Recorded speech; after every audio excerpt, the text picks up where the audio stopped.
Good morning, good evening dear student, welcome to our kite classes. तो देखिए, आज chemistry classes में आपका काफ़ी स्वागत है। तो आज हम लोग सीखने जा रहे हैं क्लास 10th का ये टॉपिक है डबल डिस्प्लेसमेंट रिएक्शन। आज हम लोग इसको अच्छी तरह से सीखेंगे। आप पेन और कॉपी लेके बैठ जाइए।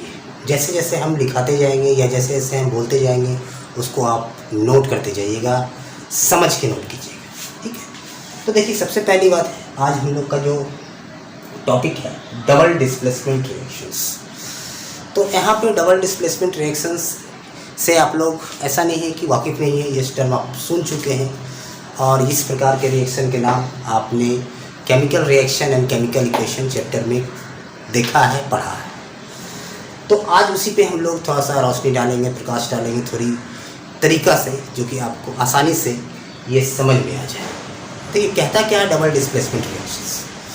यहाँ पे क्या होता है कि दो कंपाउंड होता है, दो कंपाउंड लेते हैं हम, उसका एक्वा सॉल्यूशन लेते हैं, दो कंपाउंड का एक्वा सॉल्यूशन लेंगे और कंपाउंड क्या होगा, आयनिक कंपाउंड होगा। कंपाउंड क्या होगा, आयनिक कंपाउंड होगा, मीन्स इलेक्ट्रोलाइट्स होंगे, ठीक है। उसके एक्वा सॉल्यूशन में तो एक्वा सॉल्यूशन को जो आपस में मिक्स करते हैं, ठीक है, एक्वा सॉल्यूशन को आपस में जब मिलाएंगे तो क्या होगा, आयन का एक्सचेंज होगा। आयन्स का क्या होगा, एक्सचेंज होगा। और आयन के एक्सचेंज के दौरान की जो प्रोडक्ट्स बनेगा, वो जो प्रोडक्ट्स बनेगा एक नए कंपाउंड्स मिलेगा, हम नया कंपाउंड्स देगा वो। और वो जो कंपाउंड जो बनता है जनरली क्या होते हैं, हमारा इनसॉल्युबल कंपाउंड बनता है, जिसको आप बोलते हैं कि एज ए प्रेसिपिटेट आपका टेस्ट ट्यूब में आ जाता है, ठीक है। प्रेसिपिटेट का मतलब ये होता है कि आपका इनसॉल्युबल सब्सटेंस का जो फॉर्मेशन होता है deposited in the bottom of the test tube, ठीक है। आपका टेस्ट ट्यूब के नीचे बॉटम में क्या होगा, डिपॉजिट हो जाएगा सॉलिड फॉर्म, उसी को बोलते हैं प्रेसिपिटेट। तो इसको हम लोग प्रेसिपिटेशन रिएक्शंस के नाम से भी जानते हैं।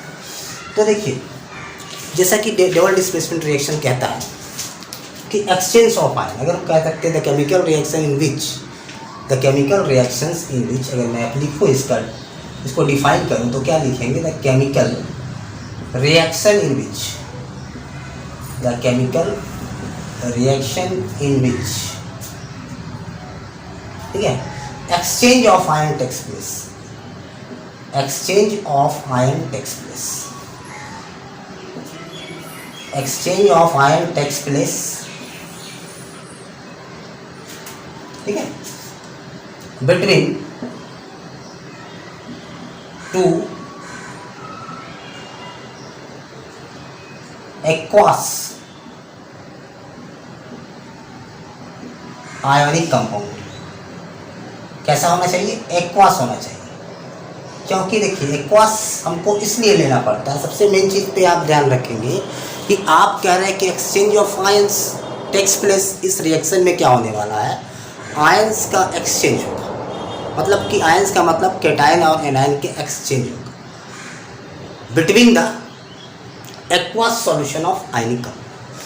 तो कोई भी आयनिक कंपाउंड जैसे मान लें हम ले लीजिए, जैसे कोई आपके पास सिल्वर नाइट्रेट है, क्या है, सिल्वर नाइट्रेट, ध्यान देंगे आप, सिल्वर नाइट्रेट है AgNO3। तो आप जानते हैं इसमें कैटायन और एनायन से बना हुआ Ag+ और NO3। अब इस कैटायन एनायन को अलग करने का हमारे पास यही तरीका है कि हम उसको पानी में डुबो दें। जैसे ही पानी में डालेंगे आप आयन अलग हो जाएगा, आयन सेपरेट होगा। अब सेपरेट होगा तब जाके आप एक्सचेंज करा सकते हो आयंस का, ठीक है। तो पहला काम तो हमको ये करना होगा कि आयंस को अलग करना होगा। तो आयंस को अलग करने का सबसे अच्छा तरीका हमारे पास क्या है, कोई भी इलेक्ट्रोलाइट्स को, कोई भी आयनिक कंपाउंड्स को आप क्या करो, पानी में डाल दो। तो पानी क्या है, एक यूनिवर्सल सॉल्वेंट है, जो कि क्या करता है, वो किसी भी आपका कंपाउंड को क्या करता है, अलग करने में सक्षम होता है। उसको क्या करता है, अलग कर देता है। तो कैटायन एनायन क्या हुआ, अलग हो जाता है। तो यहाँ पे देखिए, कुछ सिर्फ हम दिखाए हुए हैं आपको एग्जांपल के तौर पे, जैसे यही दिख रहा है। इसको मान लेते हैं, मान लें कि हमारे पास एक कंपाउंड है जो ब्लैक और रेड आपको दिख रही है, एक कंपाउंड है जिसको हम मान लेते हैं, इसको ए मान लीजिए इसको, ठीक है। ये हो गया हमारे पास ए, ये हो गया हमारे पास बी, समझ गए, ये हो गया हमारे पास बी। इस तरह से ये ए हो गया, बी हो गया, और ये सी हो गया और ये डी हो गया, समझ। ये मान लें सी है और ये हमारे पास डी है।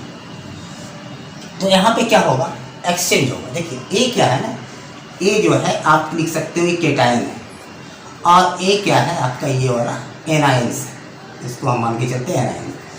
जो ब्लैक वाला पार्ट है केटायन है और ये एनायन है। यहाँ भी सिमिलरली यहाँ पे एक केटायन होगा और एक एनायन होगा। वो सिमिलर केटायन और सिमिलर एनायंस नहीं होंगे, अलग अलग होंगे, ध्यान रखेंगे इस बात को। जैसे कि यहाँ पे हम सपोज ए की जगह पे क्या हुआ Ag प्लस होंगे, बी के जगह पे आपका NO3 माइनस होंगे, ध्यान देंगे अलग कर रहे हैं। जब इसको हम पानी में डालेंगे एक्वास लेंगे तो ये अलग हो जाएंगे। तो अलग होने का मतलब ये है कि Ag प्लस ये हो गया एक्वास, ठीक है, पानी में डुबोया हुआ है, और ये NO3 और ये हो गया आपका एक्वास, और क्या होता है, और ये C है और ये D है। अब सपोज मैं इसको लेके चलता हूँ NaCl, तो हमारे पास C क्या हो जाएगा Na प्लस, ये भी टूट जाएगा अगर पानी में आप डालते हो इसको तो, और Cl माइनस ये एक्वास हो गया। इस तरह से मैंने ब्रेक कर दिया इसको। मतलब कि जब भी हम इसके एक्वास सॉल्यूशन बनाएंगे, मान लें हम टेस्ट ट्यूब लिए, 2 टेस्ट ट्यूब लिए सपोज, आप देखेंगे 2 टेस्ट आपको दिखा भी दिया जाएगा, ठीक है, प्रैक्टिकल करके भी। तो 2 टेस्ट ट्यूब लीजिएगा, एक में आप ले लेंगे एक AgNO3 या फिर एक में ले लेंगे सोडियम क्लोराइड्स, ठीक है, इजीली अवेलेबल होता है, ये मिल जाता है। तो दोनों का एक्वास सॉल्यूशन पानी के साथ हम लोग बना लेंगे। तो एक्वास सॉल्यूशन जब दोनों का बनेगा, मान लें कि एक टेस्ट ट्यूब में हम इसका बनाए तो क्या करेगा वो पानी Ag प्लस को अलग कर देगा, NO3 को अलग कर देगा। अब NaCl का एक्वास सॉल्यूशन बनाएंगे तो Na प्लस और Cl माइनस अलग हो जाएगा। अब पूरे आयन्स अलग हो चुके हैं, अब एक्सचेंज हो सकता है, आदान प्रदान इधर उधर हो सकता है, आयन का एक्सचेंज। तो आयन का एक्सचेंज किस प्रकार होता है, ध्यान देंगे कि यहाँ पे केटायंस है, देखिए यहाँ पे Ag प्लस है, यहाँ पे केटायंस है, यहाँ पे पॉजिटिव चार्ज है उसको आप क्या बुलाते हैं केटायन, जहाँ पे नेगेटिव चार्ज है उसको क्या बुलाते हैं एनायन बुलाते हैं। सिमिलरली यहाँ पे भी केटायन बनेगा, यहाँ पे भी एनायन बनेगा, Na प्लस और Cl माइनस। अब देखिए क्या होगा, आप कहते हैं A के साथ A और D एक कंपाउंड बनाएगा, A और D। तो A और D ध्यान देंगे, हम मान के चलते ये A था हमारे पास, ये A है, ठीक है, और क्या है ये आपका D है, ये क्या है D है। तो A और D अगर मिला दें हम, A प्लस मतलब कि Ag प्लस और Cl माइनस को हम मिलाते हैं तो क्या बनता है, ध्यान देंगे Ag आपका Cl, AgCl बना, ठीक है ये, और एक यहाँ पे Ag, यहाँ पे देखिए अब ये बनेगा B और C आपस में कंबाइन करेगा तो क्या बनेगा, ये सपोज मान लें कि Na प्लस है और ये Cl आपका ये Ag प्लस है, Na प्लस है और ये NaNO3 है, तो क्या बनेगा सोडियम का नाइट्रेट बनेगा। क्लियर। तो ये जो AgCl बना है जो इनसॉल्युबल कंपाउंड का फॉर्मेशन किया है, जब भी इनसॉल्युबल कंपाउंड का फॉर्मेशन होता है तो सॉलिड फॉर्म में क्या होगा, ये यहाँ पे bottom of the test tube के नीचे जाके डिपॉजिट हो जाएगा, मतलब कि पानी ऊपर आ जाएगा और जो कंपाउंड होगा वो नीचे आएगा। मैं आपको दिखाऊंगा इस तरह से, ध्यान देंगे। तो ये AgCl और ये कलर इसका होता है, ये वाइट PPT आएगा, इसका सब कुछ का कलर होता है। जैसे कि ये जो बना इनसॉल्युबल कंपाउंड जो बना है, डिफरेंट कंपाउंड बना है, इनसॉल्युबल कंपाउंड का फॉर्मेशन हुआ है ड्यूरिंग डबल डिस्प्लेसमेंट रिएक्शन। मतलब क्या हो रहा है, एक्सचेंज ऑफ आयन हो रहा है। तो एक्सचेंज ऑफ आयन आपको कराने के लिए इस बात को ध्यान रखना है, पहले तो हम आयन को फ्री करना है, तो आयन फ्री करने के लिए उसके एक्वास सॉल्यूशन बनाना ही बनाना है। इसलिए आपका एरो के कंपाउंड के बगल में क्या लिखा रहता है, AQ, कंपाउंड के बगल में क्या लिखा रहता है, AQ, इस कारण कि वो आपका सेपरेट हो जाए, ठीक है, Ag प्लस सेपरेट हो गया और NO3 माइनस सेपरेट हो गया। कारण समझ गए कि एक्वास सॉल्यूशन क्यों लेते हैं। सबसे पहली बात है एक क्यों लेते हैं कि आपको तो डिफिनेशन कह रहा है कि एक्सचेंज ऑफ आयन, तो एक्सचेंज ऑफ आयन कब होगा, जब आयन्स फ्री होगा। तो फ्री होने का एक ही तरीका है, पानी में डाल दीजिए, आयन सेपरेट हो जाए। तो ये हो गया पहला कंपाउंड फॉर्मेशन, ये हो गया क्लियर। अब ध्यान देंगे कि ड्यूरिंग, अब ये जो रिएक्शन होता है, जितने भी डिस्प्लेसमेंट यहाँ रिएक्शन लिखा होगा, ध्यान देंगे यहाँ पे। आप चाहो तो जैसे कि BaCl2 है और H2SO4 है, आप बना सकते हो इसका कंपाउंड। Ba किसके साथ कंबाइन करेगा, ध्यान देंगे, Ba किसके साथ कंबाइन करेगा, SO4। अब इसको पहले इसका एक्वा सॉल्यूशन अगर बनाएंगे, ध्यान दें, ये मैं तोड़ के दिखाऊँ, यही चलता है रिएक्शंस अंदर में, ठीक है। अब मैं इसको तोड़ के दिखा रहा हूँ, ध्यान देंगे, Ba2+, तो Ba यहाँ पे 2+। अगर ये आपको आयनिक कंपाउंड को ब्रेक करना नहीं आता है, ठीक है, अगर ये आयनिक कंपाउंड, मैं इसको मिटा देता हूँ, फिर मैं दूसरा एग्जांपल लेता हूँ। आप चाहो तो इसको कॉपी में नोट कर सकते हो, या डिफिनेशन आपको कहीं भी लिखा हुआ है, यही चीज़ लिखा हुआ है, ठीक है, अलग तरीके से लिखा होगा, लेकिन बात तो यही कह रहा है ना, ठीक है। तो यहाँ पे मैं इसको मिटाता हूँ ताकि मैं आगे मैं आपको बता सकूँ, ठीक है, कि ध्यान दीजिएगा आप कि मैं अब लेता हूँ BaCl2, सारे को मैं तोड़ के दिखाऊँगा। एक BaCl2 का एक्वास, तो ऑब्वियसली ये अगर Ba2+ बनाएगा, Ba2+ आयन एक्वास बनाएगा, ध्यान देंगे आप, Ba2+ क्या बनाएगा, एक्वास, ये अलग हो चुका पानी में डालने के बाद। क्लोराइड आयन अलग होगा, 2Cl- अलग होगा Aq के फॉर्म में। अगर आप इलेक्ट्रोलाइट्स को, किसी इलेक्ट्रोलाइट्स को तोड़ना नहीं जानते हैं, तो सबसे पहले क्या कीजिएगा आप, हम एक वीडियो बना के रखे हैं, हाउ टू डिकम्पोज एंड, कोई भी आयनिक कंपाउंड को किस तरह से कॉरस्पॉन्डिंग कैटायन और एनायन में उसको तोड़ा जाता है, आप उसको जरूर देखें, ठीक है। इसलिए यहाँ पे हम तोड़ने का तरीका Ba2+, क्या है कि देखिए ये बैरियम इधर वाला जितना पार्ट होता है कैटायन है, Ba2+, 2Cl- इस तरह से टूट गया। सिमिलरली अगर हम इसको तोड़ना चाहते हैं इसको, तो इस किस फैशन में टूटेगा, ध्यान देंगे, सल्फरिक एसिड को तोड़ रहा हूँ मैं, तो ये इस तरह से टूटता है, इस फैशन में। अब बताइए कि हमारे पास ये A हो गया, ये B हो गया, ये C हो गया और ये D हो गया। ये आप क्या मानो इसको, A, ध्यान देना, ये हो गया B, ये हो गया C और ये हो गया D। यही तो कहता है, मैं अलग करके आपको दिखा रहा हूँ सारे कैटायन और एनायन को। तो A किसके साथ आएगा, D के साथ आएगा। A D के साथ आएगा तो बताइए क्या बनाएगा, बैरियम सल्फेट बनाएगा, BaSO4, और क्लोरीन और ये तो क्या बनाएगा, 2HCl, ये देगा आपको। ये BaSO4, ये भी जो फॉर्म किया है इनसॉल्युबल कंपाउंड है, जो कि एज ए PPT, इसका भी PPT क्या आएगा, वाइट PPT आने वाला है आपको, barium sulphate, it is also insoluble in water, ठीक है, ये वाटर से सेपरेट हो जाएगा। तो इस रिएक्शंस को आपने देख लिया, मैं तोड़ के दिखा रहा हूँ सारे रिएक्शंस, ठीक है, आप तोड़ के देखिए किस तरह से A D के साथ जाता है और B C के साथ जाता है, ठीक है।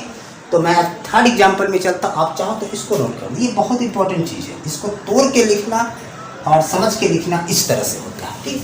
तो चलिए हम आगे चलते हैं। अब मैं इसको मिटाता हूँ, फिर एक मैं एग्जांपल लेता हूँ, ठीक है। अब है देखिए सिमिलरली BaCl2 और Na2SO4, तो हम फिर क्या करेंगे, Ba2+ एक्वास, ठीक है, फिर 2Cl का माइनस हम एक्वास लेंगे। एक्वास का मतलब है कि इसमें पानी मौजूद है, ठीक है। अब है Na2+, फिर हम लेंगे Na+, क्या हो जाएगा मीन्स 2Na+, एक्वास हो जाएगा यहाँ पे। आप अगर तोड़ना नहीं जान रहे इलेक्ट्रोलाइट्स को तो आप देखेंगे, इसलिए इलेक्ट्रोलाइट्स जो है जस्ट इसके बाद वाला चैप्टर में पूरे इलेक्ट्रोलाइट्स भरा हुआ है एसिड बेसिस एंड सॉल्ट में, आप ध्यान रखें। तो यहाँ पे सल्फेट की बात करता हूँ मैं, NaSO4, ये हो गया एक्वास, सल्फेट है SO4 तब Ba2+ और SO4 ये A B C D, इसके मतलब A और D आपस में कंबाइन करेगा तो क्या बनाएगा, बैरियम सल्फेट। फिर एक वाइट PPT आने वाला है आपको टेस्ट ट्यूब के अंदर में, और ये 2NaCl बनने जाएगा। क्लियर, समझ रहे हैं, कोई दिक्कत, ये चीज़ है बन रहा। तो इस तरह से रिएक्शंस चलता है, यही है आपका white PPT of barium sulphate, white PPT of precipitate कर जाता है, जिसको बोलते हैं प्रेसिपिटेशन रिएक्शन। भी क्या लगता है, डबल डिस्प्लेसमेंट रिएक्शन को क्लासीफाई कर दिया है जनरली दो टाइप में, न्यूट्रलाइजेशन रिएक्शन और प्रेसिपिटेशन रिएक्शन में इसको बांट दिया गया है। न्यूट्रलाइजेशन रिएक्शन में थोड़ी देर में डिस्कस कर रहा हूँ, लेकिन जनरली ज़्यादातर क्या है ना, आपको प्रेसिपिटेशन रिएक्शंस अटैच रखता है ये डबल डिस्प्लेसमेंट रिएक्शन से, तो ये चीज़ है। तो वाइट PPT। अब मैं आता हूँ थर्ड एग्जाम्पल में, लेड नाइट्रेट और पोटासियम आयोडाइड। लेड नाइट्रेट और पोटासियम आयोडाइड को हम किस फैशन में तोड़ेंगे, आप देखेंगे कि यहाँ पे मैं लिखा Pb का 2+, ठीक है, एक्वास ये बनाया, Pb का 2+ एक्वास, और नाइट्रेट आयन NO3 का -2, दो ठो नाइट्रेट आयन था, इसीलिए मैं कॉफिशिएंट में 2 लिख रहा हूँ। अब ध्यान देंगे, अब यहाँ पे टूटने वाला क्या है, ये टूट गया। फिर क्या टूटा आपका, ध्यान देंगे, फिर पोटासियम आयोडाइड है, इसके मतलब है K+ एक्वास में टूटेगा, K+ एक्वास, ठीक है। और प्लस में आयोडाइड आयन आई माइनस एक्वस। अब क्या देख रहे हैं आप, Pb2 प्लस और आई को मिलाइए तो क्या बन जाएगा, PbI2, PbI2। और क्या बनेगा आपका KNO3, पोटासियम का नाइट्रेट बनाने वाला है ये KNO3। इस तरह से बनेगा KNO3, ये हो गया पोटासियम नाइट्रेट। समझ रहे हैं बात को, ये भी है। अब इसका कलर क्या है, येलो PPT होता है, लेड आयोडाइड। ये क्या है, लेड आयोडाइड। अब मैं आपको थोड़ा सा दिखाता हूँ किस तरह से PPT ये सेपरेट होता है टेस्ट ट्यूब में। आप ध्यान से देखेंगे, मैं आपको दिखा रहा हूँ पानी और ये किस तरह से। अब ये जो मैं रिएक्शंस लिखा हुआ हूँ, ध्यान देंगे आप गौर से, मैं जो ये रिएक्शन लिखा हूँ आपको दिख रहा हो कि पानी ऊपर है, पानी क्या है, ऊपर है। और यही रिएक्शन जो हम येलो PPT आया है, ये ध्यान देंगे, येलो PPT देखिए पानी ऊपर है। देखिए अब मैं अगर थोड़ा सा ऐसे करके इसको ये करूँ, देखिए पानी नीचे ही आ जाएगा आपका सेपरेटली। देखिए गिर रहा होगा पानी यहाँ पे इस तरह से, ठीक है। तो ये देखिए पानी यहाँ, ये ऊपर में क्या है पानी, और ये आपका इनसॉल्युबल कंपाउंड क्या है, आपस में सेपरेट हो चुका है। वो सेपरेट क्या है, PbI2। मैं एक एग्जांपल लेके आपको दिखाया हूँ, ठीक है। ऐसे सारे एग्जांपल मैं बना दूंगा आपके लिए इस तरह से। तो यहाँ पे ये क्लियर आपको समझ में आ रहा है कि यही है आपका PPT प्रेसिपिटेट। देख रहे हैं आपको दिख रहा होगा कि पानी ऊपर है, पानी ऊपर है, और ये आपका पानी ऊपर है, और ये येलो PPT जो आया है वो नीचे की ओर आया है। क्लियर, समझ में आ रही बात, ये चीज़ मैं आपको दिखाना चाह रहा हूँ। यही तो है डबल डिस्प्लेसमेंट रिएक्शन, इसके अंदर यही तो हुआ है, आयन का एक्सचेंज। आयन का एक्सचेंज बिना वाटर डाले नहीं होने वाला है। आप आज ये ध्यान रखेंगे जब भी बनाएंगे। तो इस तरह से हमने बनाया। इसको क्या करना है, अलग अलग कंपाउंड ले लेना है, एक टेस्ट ट्यूब इधर, एक टेस्ट ट्यूब इधर, दोनों को क्या करना है, मिक्स कर देना है। देखिए आपको कलर अकॉर्डिंग टू आयंस का कलर होता है एक्चुअली में। जैसे Pb2 प्लस आयन का होता है येलो कलर, इस तरह से कॉपर Cu2 प्लस आयन का ब्लू कलर होता है। तो इस तरह से है आपका ये वाइट कलर का बैरियम सल्फेट अगर बनाएंगे तो PPT जो आपको येलो दिख रहा है वाइट आ जाएगा वहाँ पे, ठीक है। तो यही चीज़ है आपको यहाँ पर डबल एग्जाम्पल और बचा हुआ आपका कॉपर सल्फेट और एक्वास कॉपर सल्फेट को हम करवाएंगे हाइड्रोजन सल्फाइड एक्वास के साथ। तो देखेंगे हम लोग क्या इसके प्रोडक्ट आता है। तो ध्यान देंगे हम, मैं इसको मिटाता हूँ। लास्ट रिएक्शन बचा हुआ है आपका, उसको हम लोग फाइनली कवर करते हैं। उसके बाद कुछ हम लोग आइडिया लेंगे कि रिएक्शंस किसी कॉपर सल्फेट एक्वास है, अभी मैं दिखाया हाइड्रोजन सल्फाइड एक्वास, ये यहाँ भी आप ध्यान देंगे कि यहाँ पे कॉपर सल्फेट किस फॉर्म में है 2+।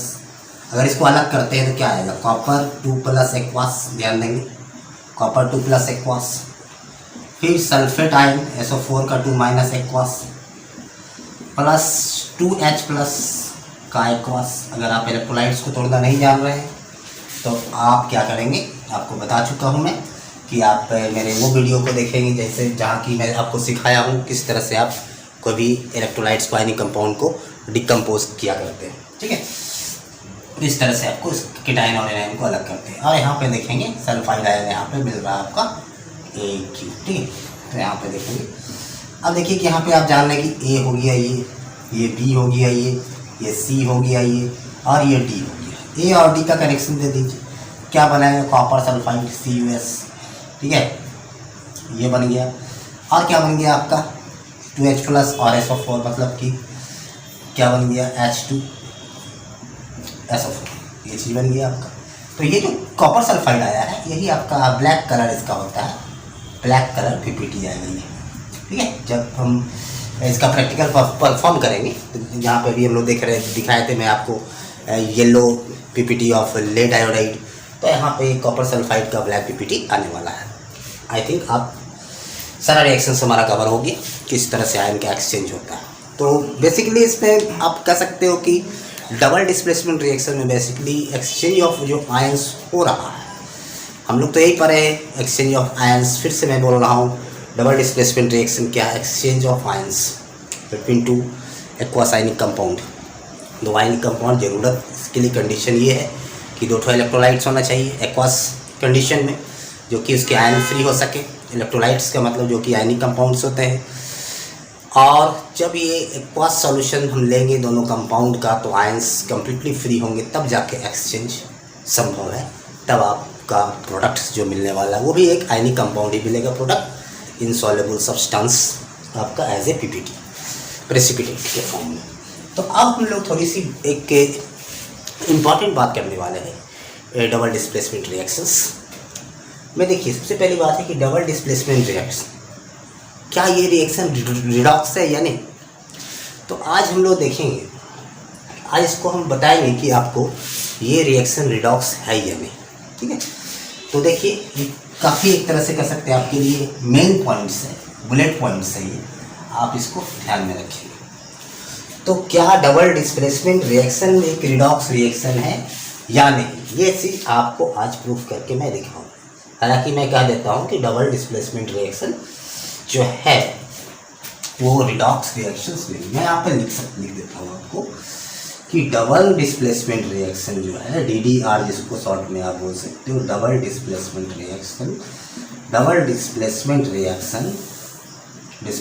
रिएक्शन क्या है, is not a redox reaction. मतलब ये रिडॉक्स रिएक्शन नहीं है, आप कह सकते हो double displacement reaction is not a redox reaction. मैं आपको बताऊंगा ऐसे बहुत सारा जनरली रिएक्शंस जो आपने पढ़ा है, chemical equation, chemical reaction, combination reaction, decomposition reaction, all are redox. हो सकता है कुछ में डिकम्पोजिशन रिएक्शन में आपको बताऊंगा कि रिडॉक्स नहीं, जब मैं रिडॉक्स पढ़ाऊंगा तब इसके बाद का लेक्चर जब बनाऊंगा मैं आपको रिडॉक्स रिएक्शन पे, तब वहाँ पे चर्चा करेंगे। तो यहाँ पे देखिए double displacement reaction is not a redox reaction, ये हम आपको प्रूव करेंगे। कैसे, देखिए ध्यान देंगे कि मैं एक एग्जाम्पल लेता हूँ डबल डिस्प्लेसमेंट, जो कि आप बहुत ही फैमिलियर हो इस एग्जाम्पल से। जनरली बच्चे लोग डायरेक्ट क्या करते हैं, यही वाला एग्जाम्पल लिखा करते हैं, इसलिए बार बार इस चीज़ को देखते हैं। NCERT भी दिया हुआ है इस चीज़ को। तो हम लोग लिखते हैं यहाँ पे कि इसके प्रोडक्ट AgCl होते हैं, AgCl और आपका सोडियम का नाइट्रेट, ये प्रोडक्ट होता है। अब लिखने में आपको कोई परेशानी नहीं होगी, इसलिए कि मैं आपको बता दिया हूँ कि आयन का एक्सचेंज इधर उधर कैसे होता है। तो यहाँ पे ध्यान देंगे हम कि रिडॉक्स के लिए कंडीशन क्या है, रिडॉक्स होने की शर्तें मैं आपको बता देता हूँ। पहले इलेक्ट्रॉनिक कंसेप्ट जो है रिडॉक्स का, उससे पता चलेगा, ठीक है। रिडॉक्स का जो अगर हम बात करते हैं, रिडॉक्स दो पार्ट है। रिडॉक्स कब बोलते हैं, जहाँ पे ऑक्सीडेशन भी होता है और रिडक्शन भी होता है साथ साथ, ध्यान देंगे। तो यहाँ पे देखेंगे अगर जो भी एलिमेंट का देखें, यहाँ पे सिल्वर है, कौन कौन पार्टिसिपेट कर रहा है, सिल्वर है, नाइट्रेट है, सोडियम है, ठीक है, क्लोराइड आयन है, ठीक है। तो यहाँ पे देखेंगे कि क्या ये सब के चार्ज में कोई चेंजिंग आ रहा है, कोई नया, जैसे नया कंपाउंड बन रहा है ड्यूरिंग आपका double displacement reaction, during exchange of ion नया कंपाउंड का फॉर्मेशन हो रहा है। तो हम देखेंगे जो नया कंपाउंड बन रहा है वो, उसमें क्या कोई उसके चार्ज में अंतर हो रहा है, पहले की तुलना में कोई चार्ज अंतर हो रहा है। तो अगर अंतर हो रहा है, घट रहा होगा, बढ़ रहा होगा, तब तो रिडॉक्स हो सकता है। लेकिन अगर कोई तरह का चेंजिंग ना दिखे तो हम कह सकते हैं that is not a redox, ध्यान देंगे। अब देखिए हम चार्ज पहले डिसाइड करते हैं। चार्ज को डिसाइड करने का क्या तरीका है आपके पास कि Ag+ अगर एक है यहाँ पे तो इसके ऊपर माइनस होगा। आप जानते हो सोडियम प्लस है तो क्लोराइड आयन माइनस होगा। अब देखिए यहाँ पे कि यहाँ भी Ag+ है, जो नया कंपाउंड बना है, यहाँ भी Ag+ है, Cl-। यहाँ नया कंपाउंड सोडियम नाइट्रेट है, Na+ और NO3 का माइनस है। तो आप देखो कि यहाँ भी Ag+ के फॉर्म में था, यहाँ भी Ag के ऊपर प्लस चार्ज है, कोई चार्ज में चेंजिंग नहीं, ऐसा नहीं कि +1 से +2 हो रहा है, ऐसा नहीं हो रहा है, या फिर प्लस ऐसे 0 हो रहा है, घट रहा है, ऐसी भी बात नहीं है। यहाँ पे वही कहानी, नाइट्रेट के ऊपर माइनस है, यहाँ भी नाइट्रेट के ऊपर माइनस है, यहाँ Na के ऊपर प्लस है, यहाँ भी Na के ऊपर प्लस है, यहाँ भी Cl के ऊपर माइनस है, यहाँ भी Cl के ऊपर माइनस। इसके मतलब है during double displacement reaction, during exchange of ion, हम क्या देख रहे हैं कि चार्ज में कोई तरह का चेंजिंग देखने को नहीं मिल रहा है, ना घट रहा है ना बढ़ रहा है। तब ये सवाल ही नहीं उठता कि ये रिडॉक्स है। रिडॉक्स के लिए शर्तें क्या, जैसे मान लें कि एक एग्जाम्पल लेके मैं दिखाता हूँ कि यहाँ पे मैं लिख दिया Zn, इलेक्ट्रॉनिक कंसेप्ट है, जो कि हम बताएंगे इस कंसेप्ट काफ़ी इंपॉर्टेंट चलता है रिडॉक्स में खासकर। Zn से मैं यहाँ लिखता हूँ ZnCO2+, ठीक है, CO2+, और ये Zn2+ और ये C, मान लीजिए सॉलिड फॉर्म में C हुआ, ये Zn सॉलिड फॉर्म और CO2+ आयन, आयन जब भी रहता है एक्वस फॉर्म में, याद रखेंगे। जब भी कोई आयंस लिखिएगा तो उसके बगल में एक्यू लिखना जरूरी है, क्या एक्वस फॉर्म में ही आयंस एग्जिस्ट करता है। तो ये Zn Cu2+। अब यहाँ देखिए Zn से बन रहा है Zn2+। सपोज मैं दिखा रहा हूँ, it is example of redox reaction, मैं जो लिखा हूँ। तो एक्चुअली हम बताए कि आपको, आप देखेंगे रिडॉक्स वाला पार्ट में, या फिर मैं आपको बताऊँगा रिडॉक्स जब इसका लेक्चर बनेगा तो आपको बताऊँगा। आप देख सकते हैं हायर क्लास का रिडॉक्स मेरा बना हुआ है। तो यहाँ पे देखिए Zn -2 इलेक्ट्रॉन, अगर Zn से 2 इलेक्ट्रॉन निकालेंगे Zn2+ बन रहा है। इसके मतलब है लॉस ऑफ इलेक्ट्रॉन क्या होता है, ऑक्सीडेशन होता है। लॉस ऑफ इलेक्ट्रॉन क्या होता है, ऑक्सीडेशन होता है। तो यहाँ पे ऑक्सीडेशन की प्रक्रिया हो रही है, ऑक्सीडेशन। साथ साथ आप ये भी देखें कि जब ऑक्सीडेशन होता है तो चार्ज बढ़ जाता है, 0 से किस में जा रहा है, 0 से +2 की ओर मूव कर रहा है। जब ऑक्सीडेशन होगा तो याद रखेंगे चार्ज इंक्रीज करेगा, ऑक्सीडाइज होता है तो चार्ज बढ़ता है। अब यहाँ पे देखिए सेपरेटली Cu2+ है। Cu2+ से मैं क्या बना रहा हूँ, ध्यान दें। Cu2+ से क्या बन रहा है, Cu2+ से Cu में कन्वर्ट हो रहा है, तो रिड्यूज हो रहा है। तो यहाँ पे 2 इलेक्ट्रॉन ये गेन कर रहा है, ठीक है। जब 2 इलेक्ट्रॉन गेन कर रहा है तो Cu बन, इसके मतलब है कि Cu2+ से क्या बन रहा है, Cu में कन्वर्ट हो रहा है। ध्यान दें, तो क्या हो रहा है यहाँ पे, चार्ज 2+ से 0 में जा रहा है। कॉपर के ऊपर तो कोई चार्ज नहीं है। अगर मैं यहाँ कॉपर लिखूँ या पहले जिंक लिखूँ और पूछेगा इस पर क्या चार्ज है, आप बोलेंगे 0 है, अभी 0। कुछ दिखिए ना, क्या बोलिएगा, कुछ दिखेगा तब बोलिएगा चार्ज, ठीक है। कुछ नहीं दिखे तो 0 है। तो यहाँ देखिए +2 से 0 में जा रहा है, घट रहा है, 0 से +2 में जा रहा है, बढ़ रहा है। इसके मतलब है चार्ज का बढ़ रहा है, एक जगह घट रहा है। इसके मतलब है जहाँ बढ़ रहा है ऑक्सीडेशन, जहाँ घट रहा है रिडक्शन, ये रिडॉक्स रिएक्शन है। लेकिन -2 इलेक्ट्रॉन से Zn2+ बन रहा है, इसके मतलब घटेगा तो रिडक्शन, बढ़ेगा तो ऑक्सीडेशन। लेकिन यहाँ पे डबल डिस्प्लेसमेंट में ऐसा कुछ नहीं हो रहा था, डबल डिस्प्लेसमेंट में ऐसा कुछ नहीं हो रहा था। आप क्लियर देखिए, ठीक है। रिडॉक्स के लिए मैं, आप चिंता ना करें, आपके लिए सेपरेट वीडियो में बनाऊंगा। तो यहाँ पे देखिए कि जब हम यहाँ बात कर रहे हैं डबल डिस्प्लेसमेंट का, तो कहीं पे चार्ज सेम, नया कंपाउंड भी बना तो चार्ज जो है जो पहले वाला में था वही यहाँ भी बना तो चार्ज वही। जैसे मान लें Pb होल अभी दिखाया आपको, Pb नाइट्रेट एक्वास, ये रिएक्ट किया था पोटासियम आयोडाइड एक्वास, या फिर सोडियम आयोडाइड भी ले सकते हैं, कोई प्रॉब्लम नहीं। पीपीटी आपका येलो पीपीटी ही है, सोडियम आयोडाइड। तो यहाँ पे क्या बनेगा, Pb यहाँ पे 2+ के फॉर्म में है, माइनस के फॉर्म में, यहाँ पे K+ और I। अब जो बन रहा है PbI2 यहाँ भी 2+ के फॉर्म में, I- के फॉर्म में। और यहाँ पे देखें KNO3 पोटासियम नाइट्रेट, यहाँ भी K+ है, NO3-। देखिए हर जगह Pb2+, यहाँ भी है, नया वाले कंपाउंड में भी है, पुराने वाला कंपाउंड में K+, नया वाला में K+। तो यहाँ पे I-, तो यहाँ पे भी कहीं पे चेंज नहीं देखने को मिलेगा, ठीक है। कैसे I- में बता रहा हूँ आपको, Pb2+ I-, तभी तो ऐसा बनेगा कंपाउंड PbI2, ठीक है। तो क्लियर है। तो आपको पता चलिए कि double displacement reaction is not a redox reaction, ये बुलेट पॉइंट है आपके लिए। अब कहते हैं कि जो भी आप रिएक्शन पढ़े हैं, double displacement reaction, exchange of ion हो रहा है, तो ये किस टाइप के रिएक्शन में काउंट होता है, याद रखेंगे आप। अगर मान लें पूछ दिया है कि डबल डिस्प्लेसमेंट रिएक्शन, ऑप्शन है आपका कि वेरी फास्ट रिएक्शन है, कि वेरी स्लो रिएक्शन है, कि मॉडरेट रिएक्शन है, या फिर नन है, ठीक है, हो सकता है। तो आपको करके आना है वेरी फास्ट रिएक्शन। जो भी प्रेसिपिटेशन रिएक्शंस होता है, मैं यहाँ पे लिख रहा हूँ, सब स्टार पॉइंट है आपके लिए, ठीक है। तो वेरी फास्ट रिएक्शन, अगर कोई पूछ दिया जाए डबल डिस्प्लेसमेंट रिएक्शन किस प्रकार का रिएक्शन, वेरी फास्ट है या वेरी स्लो है या मॉडरेट, तो आपको बोलना है वेरी फास्ट रिएक्शन। जो भी आयनिक रिएक्शंस होता है वेरी फास्ट रिएक्शन होता है, मैं पहले। और यहाँ भी आयनिक रिएक्शन हो रहा है, आयन का एक्सचेंज हो रहा है, precipitation reaction, very fast reaction.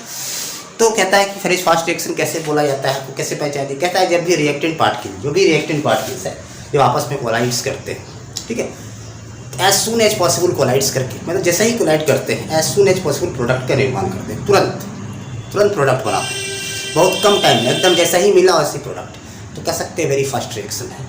तो double displacement reaction is very fast reactions, clear. तो आज हम लोग डबल डिस्प्लेसमेंट रिएक्शन को कवर किए। इसके बाद कोई नया रिएक्शन के साथ मैं आपके सामने आऊँगा। चैनल पे बने रहने के लिए बहुत बहुत धन्यवाद, ठीक है। हम लोग नेक्स्ट वीडियो में मिलते हैं।